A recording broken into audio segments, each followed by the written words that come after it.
혹시 법정 드라마를 볼 때 이런 장면 본 적 있으신가요? 아빠가 일어나지 못하게 벨로 세게 누르고. 법정에서 성범죄 피해 사실을 진술하기 어려워하는 아동 피해자의 모습인데요. 이렇듯 2차 피해를 막기 위해 미성년이나 장애인 성폭력 피해자의 경우 재판에 나오지 않더라도 피해 진술을 한 영상을 증거로 인정해왔어요. 그런데 이제는 미성년 피해자라 할지라도 법정에 나가 직접 증언을 하게 됐습니다. 헌법재판소가 해당 법률은 헌법에 위배된다고 판결했기 때문입니다. 이번 헌법소원은 미성년을 여러 차례 추행해 징역 6년을 선고받은 A씨가 제기한 건데요. A씨는 재판에서 영상으로 녹화된 피해자 진술에 대해 이의를 제기하게 해달라고 요구했지만 받아들여지지 않았고 피해자 진술이 유죄 증거로 인정되자 헌법소원을 제기했어요. 그 결과 지난 23일 6대3 의견으로 위헌 결정이 내려졌습니다. 현재 다수 의견은 이 법의 목적 자체는 정당하다고 봤어요. 미성년 피해자가 반대 신문 과정에서 입는 심리적, 정서적 고통 등 2차 피해를 막기 위함이었으니까요. 하지만 피고인 측이 법정에서 반대 신문을 할 수 없어 방어권이 제한된다고 판단했죠.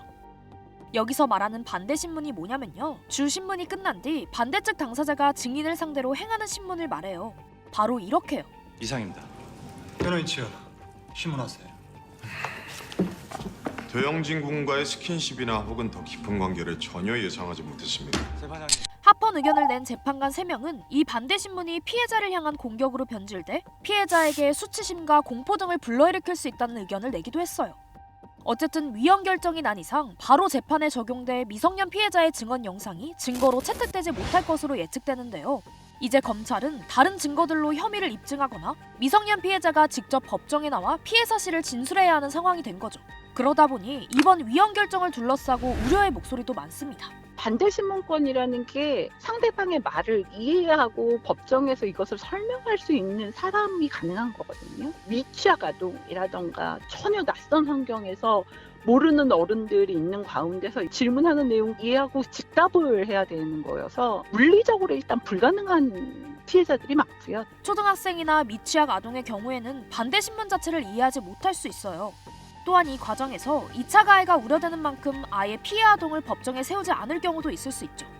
부모님들 입장에서 아이가 그런 피해를 당했는데 또 그렇게 얘기하게 하는 게 너무 힘들다 이러면은 법정에 안 내보면 그냥 무죄인 거죠. 뿐만 아니라 성범죄가 아닌 아동학대 범죄에도 같은 법조항이 적용되고 있었는데요. 해당 법조항이 위헌 결정이 난 만큼 아동학대 범죄 재판에서도 아동의 증언 영상이 증거로 채택되기 어려울 거라는 우려도 있습니다. 사실 성폭력 사건뿐만이 아니라 아동학대 사건도 피해자들이 다 법정에 나와야 하는 상황이 되었습니다. 앞으로는 직접 법정에 나와 자신의 피해 사실을 입증하고 진술해야 하는 미성년 피해자들. 이 아이들을 보호하기 위해 하루빨리 어른들이 나서서 대책을 찾아야 하지 않을까요?